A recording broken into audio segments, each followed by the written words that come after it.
बिस्मिल्लाहिर्रहमानिर्रहीम। अस्सलाम वालेकुम। मैं हूँ पठारी कुकिंग के साथ नगीना नवीद।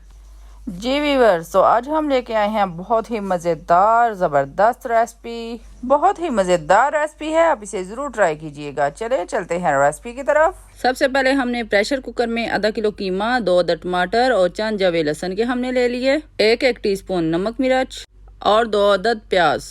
प्रेशर कुकर को बंद करके हमने 5 मिनट दे दिए थे और मसाला जात अच्छी तरह से गल चुके हैं।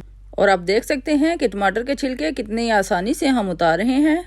हस्बे ज़रूरत ऑयल डाल के हमने कीमा अच्छी तरह से भून लेना है और पानी इसका बिल्कुल भी हमने कर देना है खुश्क। जी तो व्यूअर्स, आप देख सकते हैं कीमा बहुत अच्छी तरह से हमारा पक चुका है और हमने ले लिए हैं अब करेले हमने लेने हैं छोटे साइज के, दरमियान से सिर्फ हमने काट लिए हैं। साफ करके अच्छी तरह से हमने धो लिए हैं, कोई नमक वगैरह हमने नहीं लगाया।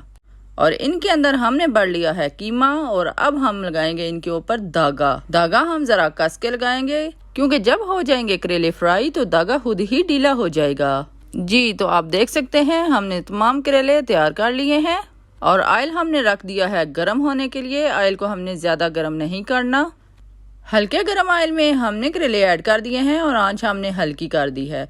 जब तक हमारे करेले पकते नहीं हैं हमने हल्की आंच पे ही इनको पकाना है। आंच बिल्कुल भी तेज मत कीजिएगा, नहीं तो बाहर से करेले जल जाएंगे और अंदर से करेले कच्चे और कड़वे रहेंगे। आप इसे जितना हल्की आंच पे पकाएंगे ये उतने ही मजेदार बनेंगे और करवाहट भी बिल्कुल महसूस नहीं होगी।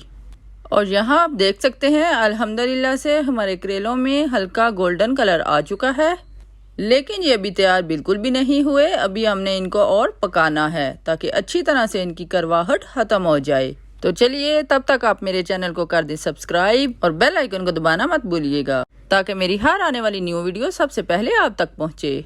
अल्हम्दुलिल्लाह से ये देखिए जी हमारी रेसिपी की फाइनल लुक। कमेंट में अपनी राय का इजहार जरूर कीजिएगा। या इलाही हम सब पर अपनी रहमत के दरवाजे खोल दे, आमीन सुम्मा आमीन। और अगर की जिंदगी ने वफा तो मिलेंगे इंशाल्लाह एक न्यू रेसिपी के साथ। तब तक के लिए अल्लाह हाफिज।